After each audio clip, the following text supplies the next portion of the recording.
morning, Kuya! Tadyahaw, mga ka-food trip! Grabe, talagang napakainit ng panahon natin ngayon. At dahil andito ako sa Taiwan, ang pinakamasarap na inumin ay milk tea. Tara, samahan niyo ako, tikman natin ang iba't ibang klase ng milk tea dito sa Taiwan. Teka!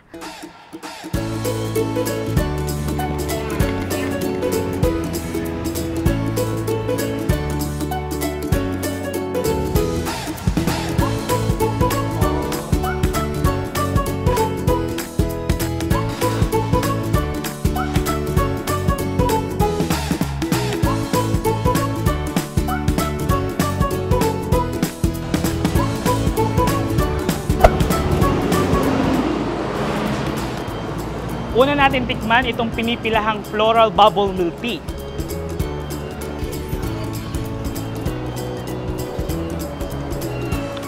Sarap oh. Tingnan nyo, iba-iba ang kulay oh.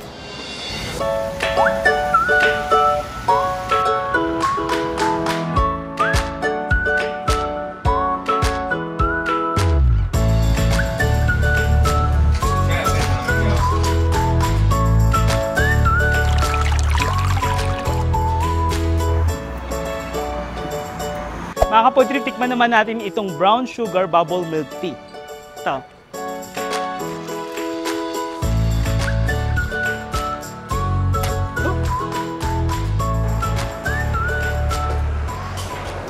Okay naman siya. Sarap. Pero hindi siya matamis kagaya sa Pilipinas.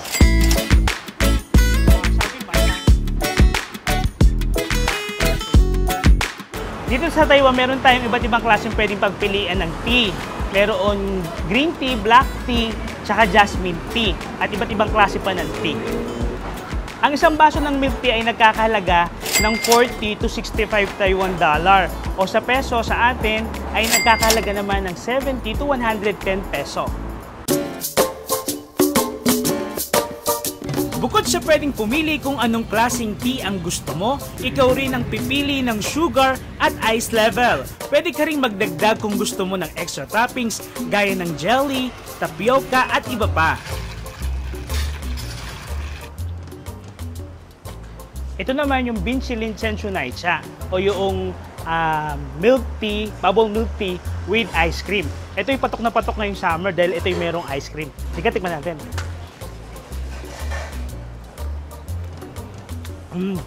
Sarap din.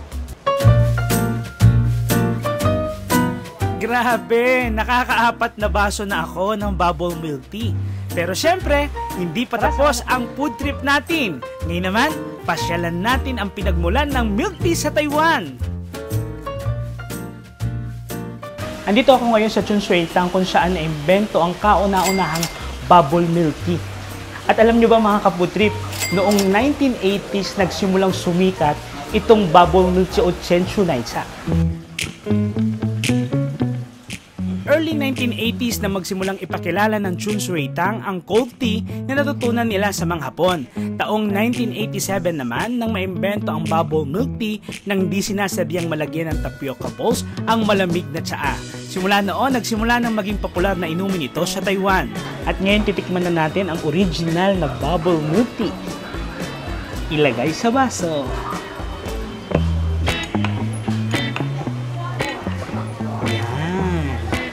Haluin. Tikman natin.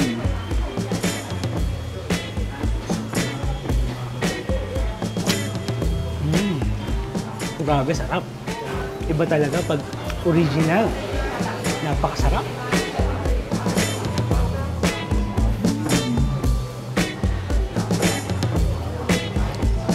Wow. Grabe. The best.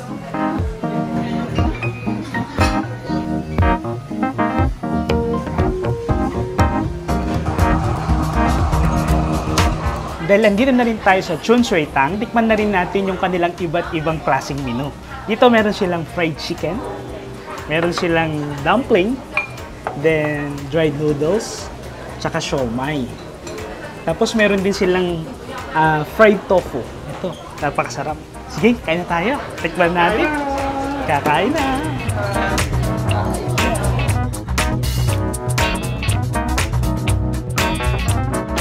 At yan ang episode natin today mga ka-food trip. Natikman natin ang iba't ibang klase ng bubble milk tea dito sa Taiwan. Sa mga susunod nating episode mga ka-food trip, titikman naman natin ang mga street food dito sa Taiwan. Ako si Paulo Dasal, ang inyong ka-food trip para sa Good Morning Kuya!